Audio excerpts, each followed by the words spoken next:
안녕하세요. 책방차차 달콤 엘리입니다. 오늘 여러분과 함께 할 책은 한국 상인, 중국 상인, 일본 상인입니다. 가깝고 비슷한 듯하지만 또 다른 나라, 한국, 중국, 일본. 이 세 나라는 가치관은 물론 문화에서도 다른 면들을 보이는데요. 이들을 상대로 경영을 하거나 영업을 하게 될 때 꼭 알아야 하는 점들이 있습니다. 오늘의 책 한국 상인, 중국 상인, 일본 상인에서는 이런 이야기들을 다루고 있습니다. 이 책은 상술의 기본은 새로운 거래처를 만들거나 물건을 파는 기술이 아닌 인연을 이어가는 전략, 즉 사람을 다루는 기술이라고 강조합니다. 매우 디테일하게 현실적인 조언으로 가득한 책이죠. 꼭 비즈니스를 하는 사람이 아니더라도 같은 동양인으로 비슷한 외모를 지니고 있지만 각국의 문화와 환경, 가치관이 다른 중국과 일본의 이야기를 흥미롭게 담아내고 있어서 도움이 되실 겁니다. 자, 그럼 지금부터 시작해 볼까요?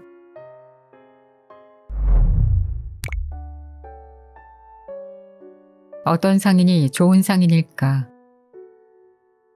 회사에서 영업잘하기로 인정받는 소문난 현 씨가 있다. 회사에 입사할 당시에 그는 거래처라는 걸 가져본 적도 없고 영업 분야에 뛰어든 것도 처음이었다. 사람들은 현 씨를 보면서 저 사람은 얼마 견디지 못하고 퇴사할 사람이라고 여겼다. 그런데 모든 이의 걱정을 한 몸에 받던 그가 회사 내에서 매출 실적을 올리기 시작하기까진 그리 오랜 시간이 걸리지 않았다. 그럼에도 현 씨가 영업 실적이 좋은 이유는 무엇이었을까? 현 씨는 거래처에서 가격을 깎아달라고 하면 가격을 깎지 말고 서비스를 잘해달라고 하라고 부탁했다. 그러면 영업사원의 권한 내에서 최고의 대우를 해주겠다는 식이었다. 상대방은 그를 계기로 가격을 낮춰서 싸게 사려고 하는 마음이 다른 사람의 자존심을 다치게 하는 일이란 걸 깨닫게 됐다.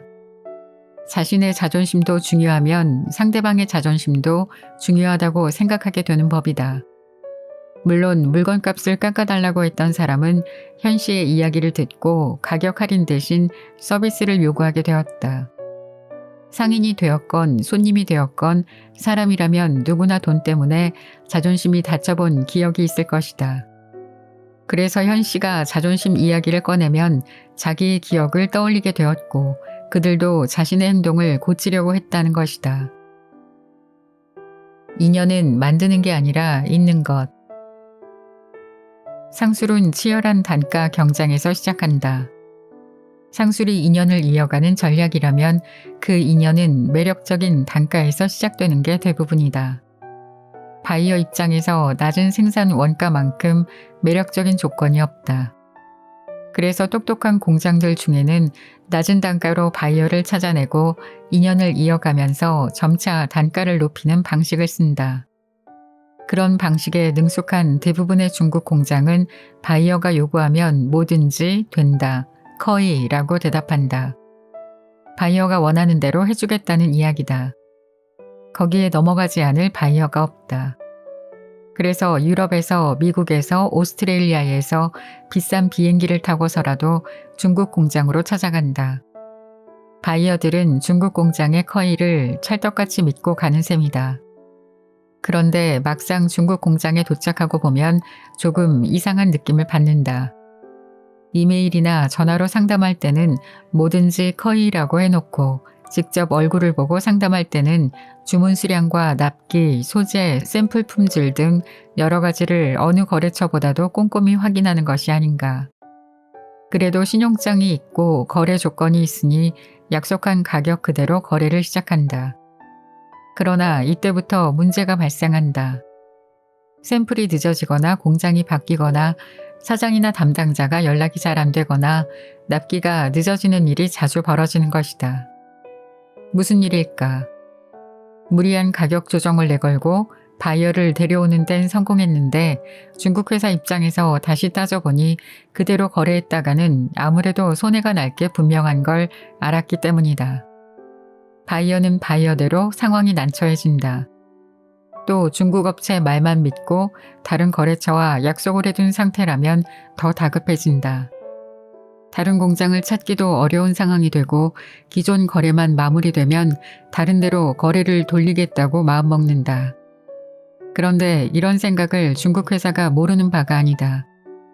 그렇기에 단 한 번의 거래로 끝날 위험이 있다면 제대로 이익을 내거나 아예 일을 진행하지 않겠다는 쪽으로 틀어진다. 바이어는 애초에 몇 푼 아끼려다가 결국 정상가보다도 조금 더 높은 가격에 주문을 다시 진행하게 된다. 그나마 납기가 충분하다면 상관없지만 납기가 촉박할 경우엔 중국 공장에 주문을 넣은 바이어가 모든 손해를 고스란히 지게 된다. 바이어와 첫 거래를 성사시키는 방식은 내가 했던 대로 때로는 맨땅에, 때로는 남들이 이해 못하는 무모한 방법으로 영업을 해서 시작되는 인연도 있지만 해외 전시회에 참여해서 새로운 바이어를 찾는 경우도 있다. 이는 극심한 경쟁률 속에서 살아남아 보겠다는 걸 의미한다. 어지간한 생산 시스템과 숙달된 능력 없이는 함부로 시도해선 안 되는 방식이다. 박람회나 전시회에서 만나는 바이어들은 날고 긴다는 상인들이다. 바이어의 바이어가 되는 재하청이 되는 경우가 많고 단가 경쟁이 심각하다.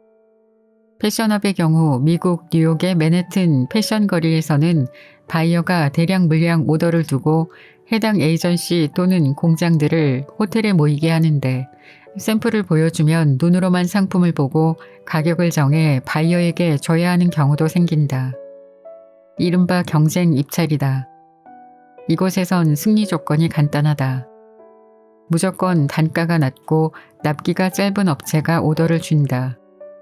이렇게 거래하는 패션 기업들이 맨해튼 소호거리를 비롯해서 그 지역 건물들 각 층마다 산재해 있다. 미국 뉴욕의 맨해튼 지역을 세계 패션 시장의 전쟁터라고 부르는 이유가 거기에 있다. 그래서 상술의 기본은 새로운 거래처를 만드는 방법이 아니라 인연을 이어가는 전략이라고 한다. 바이어와의 인연을 이어가고 싶은가? 그렇다면 바이어가 요구하는 대로 움직이기보다는 바이어에게 요구해서 제대로 된 길을 같이 걷자고 제안할 줄 알아야 한다. 단가만 낮춰주려고 하지 말고 납기만 줄여주려고 하지 말고 바이어가 살고 당신도 살아남는 방법을 제시해줘야 한다. 디자인을 개발하고 역제안도 해주고 거래관계 이상을 넘어 친구처럼 가족처럼 배려하고 챙겨주며 마음을 공유하는 전략을 써야 한다. 바이어와 당신이 한 팀이고 한 회사라는 인식을 심어줘야 한다. 바이어는 당신을 떠나서 어디든 가도 되는데 가봤자 당신만큼 바이어를 잘 이해해주고 배려해주며 가족처럼 일을 해주는 곳이 없다는 걸 알려줘야 한다. 비즈니스로 만나면 다툼이 생길 경우 쉽게 헤어지지만 가족이 되면 다투더라도 절대 헤어지지 못하는 법이다. 그리고 비즈니스로 만나서 가족이 되는 전략엔 당신이 바이어와 지내야 할 절대 시간이 필요하다는 점을 기억해야 한다. 중국인과 거래하는 데는 최소 8년, 일본인과 거래하는 데는 최소 3년이 필요하다. 그 기간만큼은 당신이 손해를 보더라도 약속을 했던 사안이라면 결과를 받아들이고 그들과의 신용을 지켜야 한다. 이 기간은 신용을 쌓기 위한 절대 필요 시간이다. 이른바 마음을 여는 기간이면서 신용을 쌓는 기간이 된다. 한국인과 중국인, 한국인과 일본인은 같은 동양인이라 외모가 비슷할지 모르지만 자라온 문화와 환경이 다르고 나름의 역사가 있으며 조상이 다르다. 그래서 서로 알아가는데 반드시 필요한 기간이 있다. 이 기간만큼은 이익을 낸다기보다 신용을 쌓는 기간으로 여겨야 한다. 한국에선 만나서 상담하고 저녁에 식사하며 술이라도 곁들이면 금세 나이 차에 따라서 형, 동생 관계가 되고 단 하룻밤 사이에 가족이 되는 데 비해서 다른 나라는 사정이 전혀 다르다는 뜻이다. 외국에서는 첫 만남에서 나이를 묻고 학교나 고향 등의 출신을 물으며 어떻게든 연결고리를 만들어 보려는 시도를 하지 않는다. 미국이나 유럽의 상인들은 오로지 서류로 말하고 숫자로 거래한다. 서양인들과 아시아인들은 서로를 바라보는 관점의 차이가 분명 존재하고 있다. 그래서 미국이나 유럽에서 이루어진 거래 대부분은 신용을 쌓는 기간이 필요 없다. 그곳에선 좋은 제품에 낮은 가격과 빠른 납기만 중요할 뿐이다. 상인들의 약속은 어디까지 믿어야 할까? 삼국 상인들에게 있는 상대방이 삼국 상인들을 바라볼 때 비춰지는 단점은 무엇일까? 우리가 우리의 눈으로 볼 수 없는 단점들이 있다. 한국 상인에게는 처음 만난 사이라도 나이에 따라 형동생 관계가 될 수 있고 출신 지역이나 학교에 따라 선후배 관계가 될 수 있는 반면 거래 관계가 끊어지는 것도 즉흥적이고 순간적이 될 수 있다는 단점이 있다. 가령 한국 상인들은 거래 상대방에게도 처음 만난 사이라도 몇 살인지, 어느 지역 출신인지, 어디 사는지, 학교는 어디 나왔는지 물어보곤 한다. 예전보다 많이 줄었지만 완전히 사라지진 않았다. 그렇게 상대에 대해 알게 되고 서로 공통된 요소가 생기면 형동생이 되거나 선후배가 되거나 고향 친구가 된다. 하다못해 서로 술을 좋아한다는 공통 분모가 있다면 술 친구라도 된다. 골프를 통해 비즈니스가 이루어지는 일들이 많은 것처럼 말이다. 그런데 한국 상인들 간 거래는 단기간에 밀접한 사이가 되어 거래가 시작되더라도 결말도 단기간에 이루어진다는 게 단점이다. 연락을 안 하고 잠수를 하거나 아무도 모르게 폐업하거나 파산이 되어버린다. 물론 경영상 오판으로 인하여 기업 경영이 잘못될 수는 있는데 여기서 단기간이라는 것은 때로는 한국 상인 자신도 모르게 기업 경영 상태가 어려워져서 거래가 끊어지는 일이 생긴다는 의미다. 중국 상인들과는 자칫하다가 필요한 것만 빼앗기고 내쫓기는 상황이 되곤 한다. 중국 상인들은 그들이 원하는 것이 있다면 만만디가 사라진다. 자신의 이익을 얻기 위해선 세계 어느 지역이라도 간다. 한국인 패션 디자이너가 필요하다면 연봉의 3배, 아파트와 자동차 제공처럼 모든 조건을 다 들어주고서라도 데려온다. 그런데 중국 상인들이 필요한 걸 얻은 뒤에는 모든 조건들이 순식간에 사라진다. 한국인 패션 디자이너에게 모든 조건을 들어주고 5년 취업 보장을 했다고 해보자. 한국인 패션 디자이너에게서 더 이상 얻을 게 없다고 판단되면 5년 취업 보장이 아니라 단 5일 만에 사라질 수도 있다. 그래서 중국 상인과 거래를 할 때는 그들에게 필요한 것을 절대로 주어선 안 된다. 중국 상인들은 상대방이 어떠한 조건을 내걸더라도 다 들어줄 것처럼 말하지만 필요한 걸 얻는 순간 모든 조건들이 사라지고 약속은 무용지물이 된다. 방법이 없다라든가 법이 바뀌었다고 하는 게 그들의 답변이다. 중국 상인들과 거래해본 한국 상인들이 자주 말하는 황당함이 이런 경우다.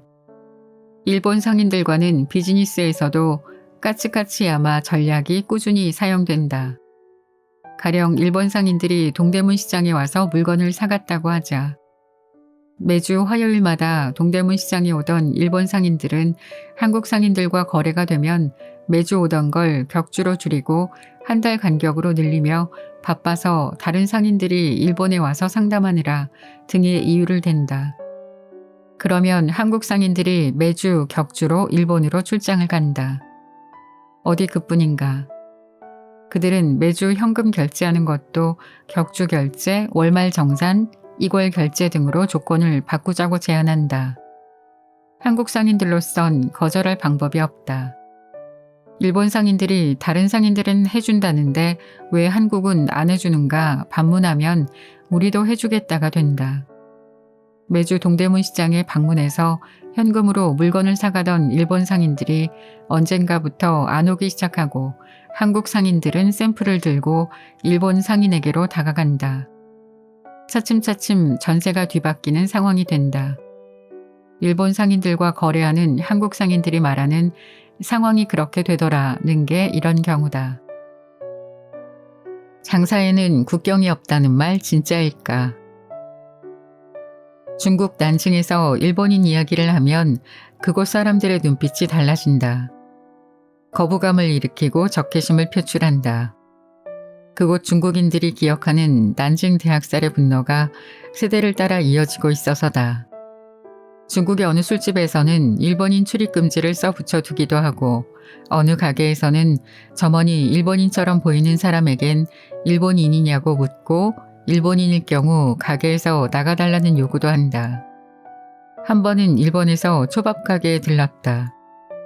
가게는 일본인 사장, 손님은 한국인, 서빙은 중국인 유학생이 담당하고 있다는 걸 알게 되었다. 크지 않은 초밥 식당이었는데 삼국 사람들이 어울려 있었다. 한국에서는 반일 감정이 크다. 국가 간 운동 경기에서 일본을 상대로 하는 경기라면 절대로 져선 안 된다는 게 국룰이라 불릴 정도다. 일본과의 야구 경기에서 말로 홈런으로 극적인 역전승을 한 일이 있는데 한국의 술집에선 밤새도록 축하 파티가 벌어졌다는 이야기도 전해 들은 기억이 있다. 모 운동 종목 국가대표로 일본 원정 시합을 가진 지인에게 듣기로는 팀원 모두가 일본에게만큼은 지지 않는다는 각오로 시합에 임했다고 한다. 몸은 힘들어 죽을 것 같았지만 기어코 승리했다면서 어디서 그런 힘이 나왔는지 지금도 알 수 없다고 했다. 일제강점기를 겪은 한국의 당연한 국민 정서이기도 하다. 그런데 일본으로 여행을 오는 사람들 대부분이 한국인이고 일본 애니메이션, 일본 음식을 즐기는 한국인들도 대다수이다. 역사는 역사대로, 경제는 경제대로 이루어진다. 다시 중국 광둥성의 예를 들어보자. 광둥성의 둥관이나 선전 지역은 IT 관련 기업들이 많다. 특히 외국 기업들이 투자해서 현지에 세운 기업들이 다수다. 인근 지역인 장안, 후먼, 창핑, 따랑, 정천에는 패션 산업에 특화된 지역들이 있는데 신발, 가방, 의류 등을 생산하는 공장들이 부지기수다. 이 지역으로 가는 교통편에는 기차, 비행기, 버스, 택시가 있고 하루가 멀다 하고 각 지역 공장으로 향하는 외국인들이 교통수단마다 꽉꽉 들어차 있다. 그런데 이러한 외국인들 중에는 일본인들도 많다.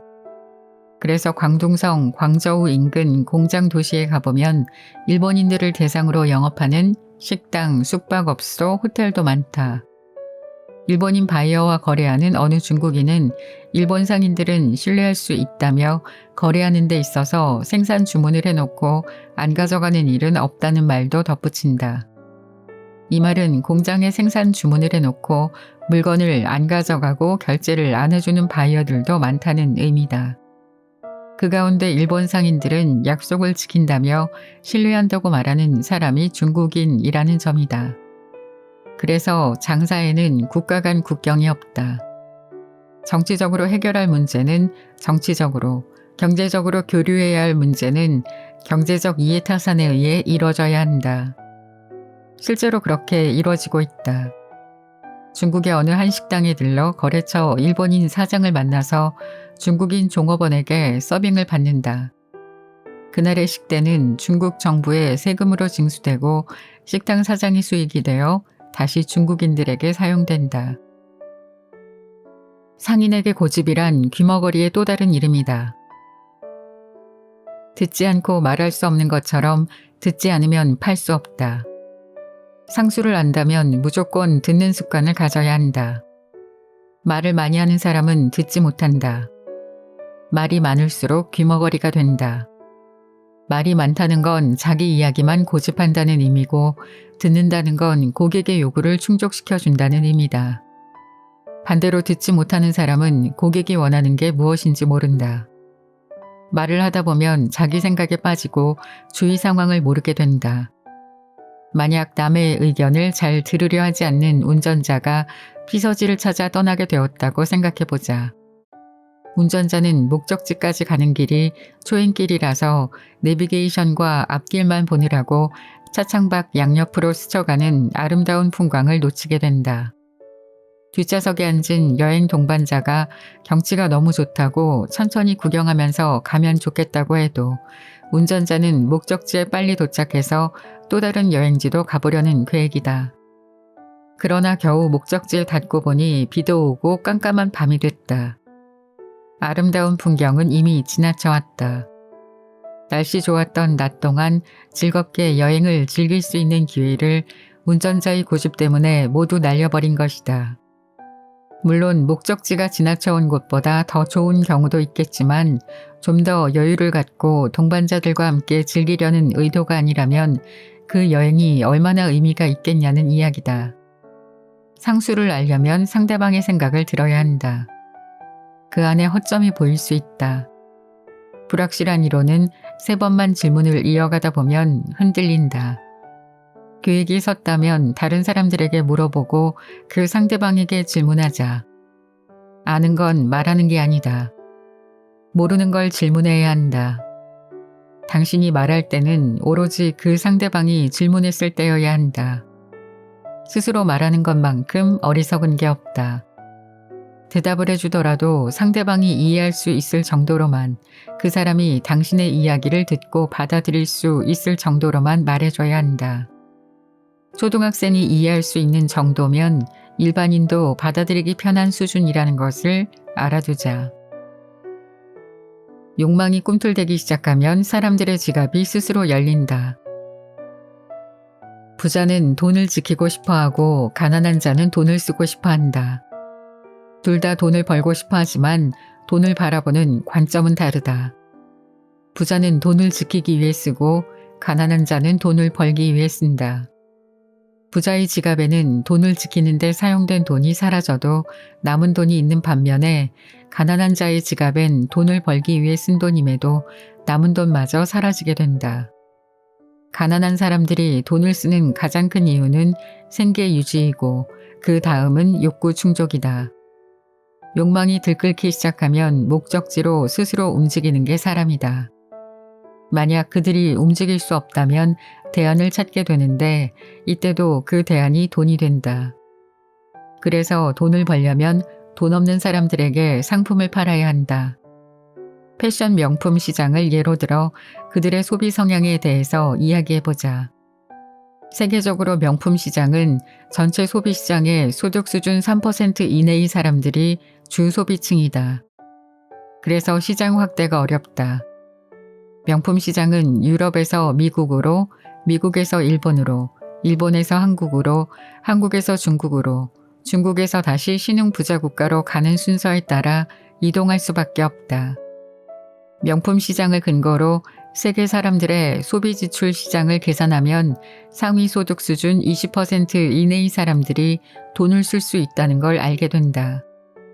이 비율로 따지면 우리나라 인구 5천만 명 중에 1,000만 명이 돈을 쓸 수 있는데 이들은 한 집안의 가장이란 점이다.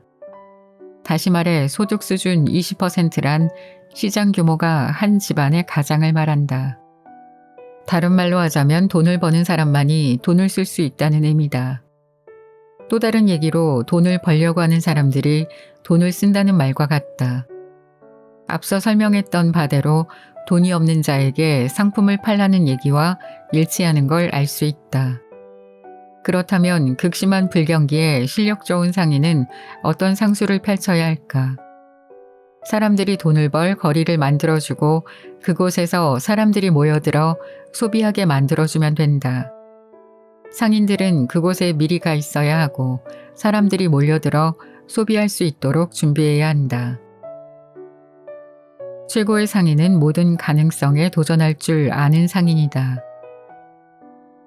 상인의 가장 큰 덕목은 시간 약속을 지키는 것이다. 당신이 하청 공장에 인가공 생산을 주문했을 때 공장에서 샘플을 제때 올리지 못하고 1차, 2차로 나눠서 보내겠다고 한다면 당신은 차후 그 공장과 거래 중단을 하는 것이 옳다. 그런 일을 눈 감아주게 된다면 다시 그런 일들이 반복되어 당신은 복수거래, 생산지연, 자금 악순환 등의 어려움으로 파산할지 모른다. 그리고 공장에서 샘플을 스타일만 보고 엉성하게 만들어 놓고 실제 주문 들어오면 제대로 예쁘게 만들겠다고 할 경우에도 거래 중단을 알려야 한다. 샘플을 못 만드는 업체는 실제 제품을 더더욱 못 만든다. 이를 지나쳤다면 나중에 이를 문제 삼고자 해도 공장에선 샘플도 오케이 했는데 그냥 넘어가자며 구실을 삼으려 할 것이다. 계약서에 명시한 시기에 계약금이 들어오지 않는 것도 유의해야 한다. 계약금 없이 계약이 성립될 수는 없다. 어영부영 넘어가다가는 법적으로 보호도 받을 수 없게 된다. 바로 거래 중단을 통보하라. 신제품 아이디어, 사업 아이디어, 샘플 디자인 등이 상대방에게 넘어가는 일이 비일비재하게 생긴다. 수상하다면 거래 중단을 통보해보라. 상대가 거래할 마음이 있다면 당신에게 달라붙을 것이고 아니라면 오케이 할 것이다. 그러므로 어떤 업체와도 반드시 거래하겠다는 집착은 되도록 하지 않는 것이 좋다. 만약 당신의 진정성을 외면하는 업체가 있다면 그 사람은 신뢰 있는 업체를 잃는 것이고 당신은 위험한 회사를 피한 것이니 당신이 이긴 셈이다. 그리고 당신의 사업과 상품에 대해 실망하지 말라. 당신의 사업 아이템은 실패하지 않는다. 물건은 무조건 팔린다. 값이 싸서 팔리고 새로 나와서 팔리고 용도가 변경되어도 팔린다. 무더운 나라 베트남에서도 전기 히터가 팔린다. 밤이 추워서란다. 중국 광둥성에서도 오리털 파카가 팔린다. 여름에 40도를 육박하는 온도가 겨울엔 18도 후반이 되는데 그게 추워서 파카를 사 입는다. 여성용 몸매 보정 속옷이 머리에 쓰는 두건으로 팔리기도 한다. 상품은 무조건 팔리게 되어 있다. 당신은 어떤 상품이 있을 때 그걸 어떻게 사용하는 것인지 사람들에게 납득만 시켜주면 된다. 사람들은 필요하다고 생각하면 반드시 지갑을 열게 되어 있다. 당신의 헌책도 누군가에겐 상품이 된다. 라면 냄비 받침으로도 쓰고 테이블 다리 수평 고정대로도 쓰며 종이를 찢어 물에 불려서 탈을 만들 수도 있다. 헌책방에 팔 수 있으며 폐품으로 기증할 수도 있고 책꽂이에 진열해 둘 수도 있으며 애완동물 장난감이 될 수도 있다. 상품은 원래 의도했던 용도와 달리 쓰여도 상관없다. 기억하라. 옷을 만들려고 수입했던 원단이 안 팔려서 수건으로라도 팔 수 있을까 고민하던 차에 전 국민이 애용하는 때밀이 타올을 만들어내게 된 사연은 남의 이야기가 아니다. 장사를 하려면 유비처럼 팔아야 한다. 소비자가 원할 만한 상품을 앞에 두고도 어떻게 팔지 우유부단한 모습을 보여주면 소비자들이 알아서 이야기하고 가져간다. 상인과 소비자의 심리 대결에서 이겼다고 볼 수 있다. 소비자는 편하게 받으려고 하고 상인은 비싸게 팔려고 한다. 소비자가 합리적이라고 받아들이면 비싼 가격이라도 팔리지만 비합리적이라고 여기면 아무리 낮은 가격이라도 팔리지 않는다. 이런 걸 가격 저항선이라고 한다. 그러나 소비자가 원하는 물건은 상인이 손을 쓰지 않아도 소비자가 찾아온다. 광고를 하지 않아도 맛집이라고 소문난 곳에 사람들이 알아서 모여들고 가래기침에 그렇게 좋다는 못난이 개복숭아는 재배하는 곳이 흔치 않아 사람들이 수소문해 가며 찾아다니지 않는가. 하지만 소비자들 앞에 놓인 상품이 흔한 거라면 소비자들이 필요로 하는 것이라도 경쟁력이 있는 다른 점이 있어야 한다. 다른 것에 비해 가격이 낮거나 디자인이 받쳐주거나 유통망이 다르다거나 비싼 상품이라 할지라도 소분해서 판다든지 방법을 새롭게 한다면 경쟁력을 키울 수 있다. 돈을 쓰는 사람들이 새로 늘어나지 않는 이상 기존에 돈 쓰는 사람들 지갑 사정에 맞춰 상품을 파는 것이 상술이다. 1,000원 쓰던 소비자가 500원 쓰는 걸로 소비를 줄였다면 제품의 양을 반으로 줄여 팔면 되는 것이다. 이건 시장 상황이 50%가 줄어든 불경기란 게 아니라 500원짜리 상품이 2배 더 많이 팔리는 호경기라고 생각해야 한다. 앞의 말을 다시 바꾸어 말하면 지갑이 얇아졌다고 해서 돈을 쓰는 사람이 준 건 아니라는 것이다. 경기가 어려울수록 소분 상품이 인기 있는 이유다. 소비자들은 이미 수박 한 통보다 반쪽짜리 수박이나 4등분된 수박을 소비하는 데 익숙하다.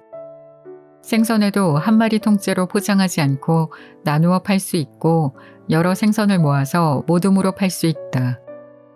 내 생각에 아닌 것 같은 상품이 다른 사람의 손에서는 가장 잘 되는 물건으로 탈바꿈할 수도 있다. 모든 가능성을 아니라고 여기면 안 되는 이유다. 당신은 달나라에 가는 방법을 모르지만 현실에선 지금도 달나라에 다니는 사람들이 있지 않은가. 당신은 하늘을 못 날지만 누군가는 무거운 쇳덩이로 비행기를 만들어서 다른 사람들까지 태워 날게 해주지 않는가.